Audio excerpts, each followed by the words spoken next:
Hey, you guys, Pika coming at you live from Singapore, and as always, deep in thought, late night. Okay, not so late.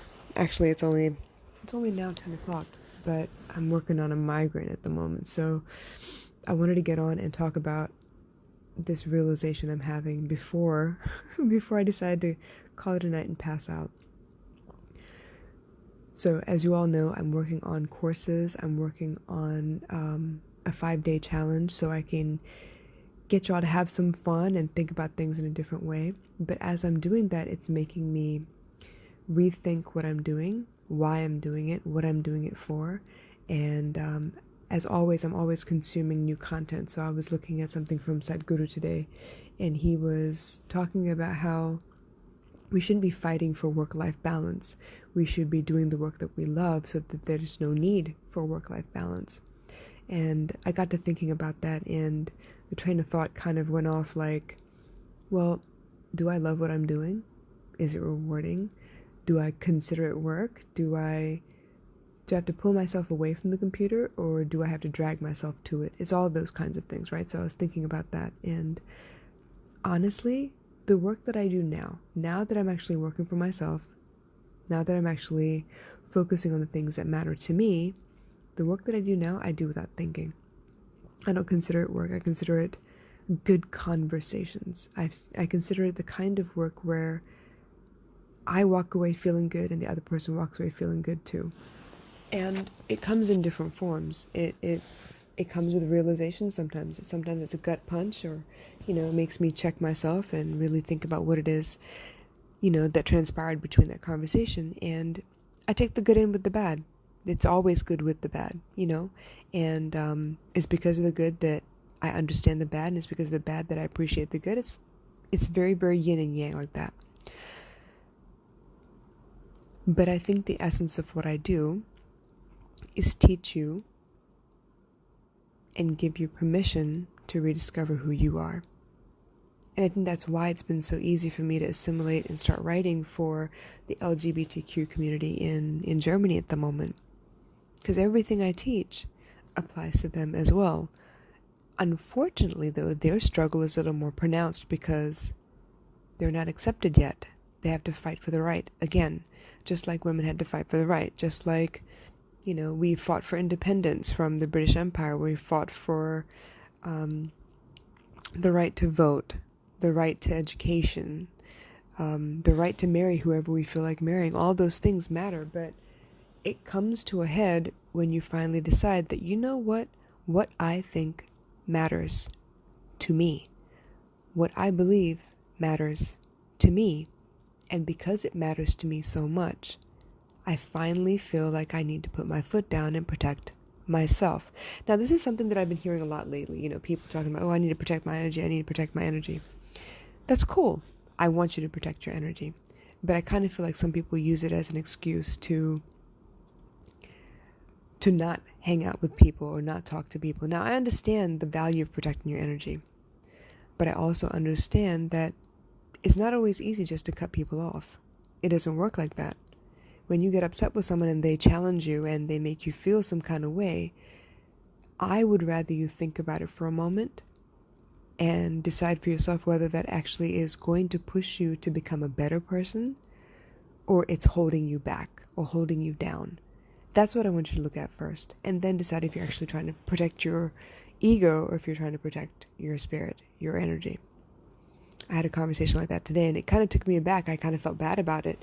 Somebody said that I found out that somebody, a close friend of mine or so, I thought, I guess our time had come to an end because I went to tag them in a memory and found that I was no longer friends with them on Facebook. And I was like, okay, well, maybe that's a mistake. Maybe I did that by accident. Maybe she did that by accident. I don't know.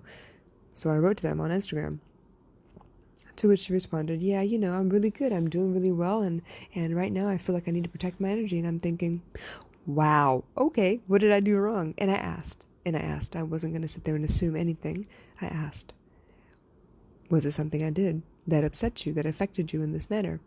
And it went back to one situation where it was too much back and forth about something. And it caused her stress a little bit, and she did not want that kind of stress, so she just cut everybody off. that was involved in that situation. And I understand that. That's fine. And that's something I would have done before as well. But my response to that was not, oh, well, shoot, well, I cut you off too. No, it wasn't like that.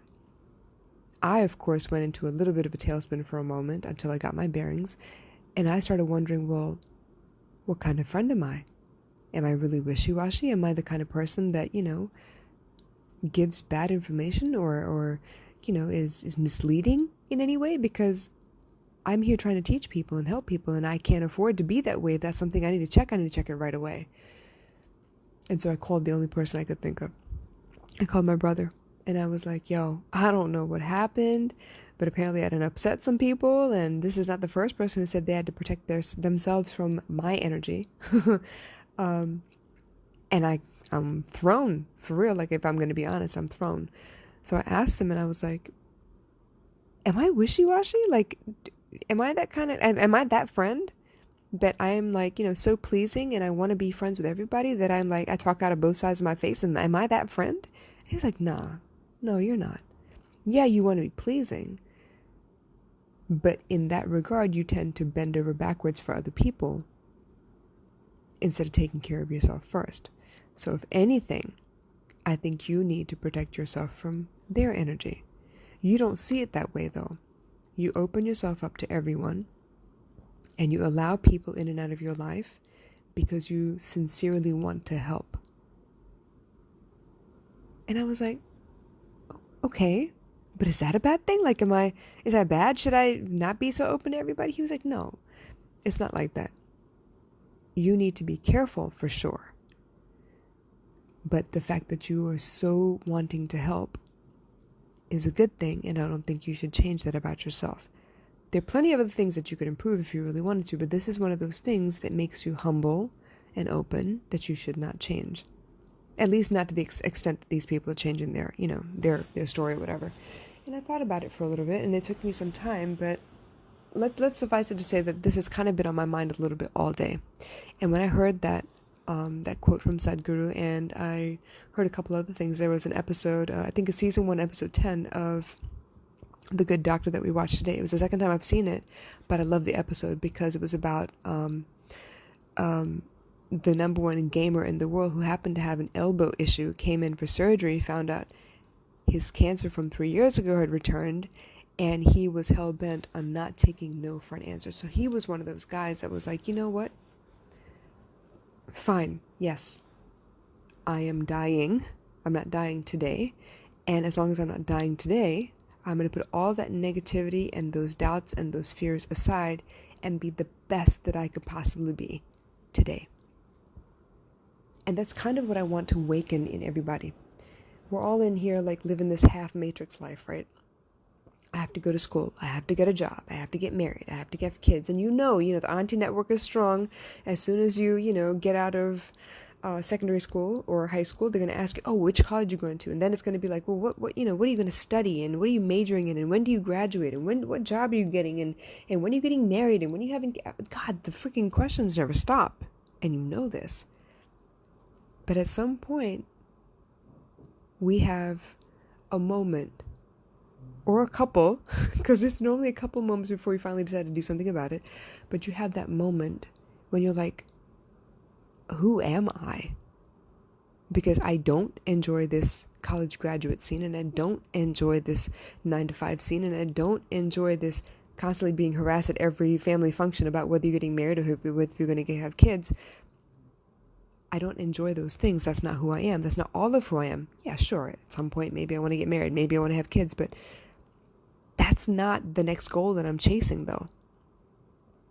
At some point, you have that moment where you're like, God, this is not enough. Please tell me this isn't all there is. This can't possibly be all there is. I'm like a lemming. I wake up, I go to work, I eat, I come back. It's over and over again. The same thing. It's dreary, and it's mundane, and it's just uninteresting.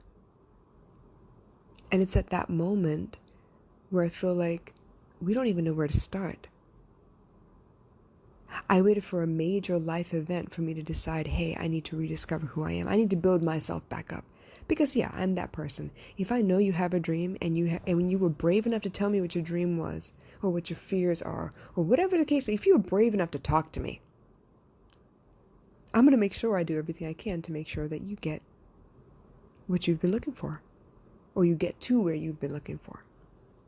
If you find that you've been miserable and you've been wanting to try something new, maybe photography, based on what I know about you and the conversations we've had, I'm going to look for the next simplest step to get you more excited about life and more excited about chasing who you are. Because that's all we're really doing. We're slowly peeling off layers of a mask to figure out who we are. Who is it that sits inside that brainstem of ours? Who are we exactly? All those impulses and those instincts and those reactions, those visceral reactions, what does that mean? So back to the good doctor, right? What the guy had to say was absolutely true. If you were to die tomorrow, would you feel like you've accomplished everything you could possibly accomplish? Or are you waiting for the right moment? Because trust me, that doesn't exist.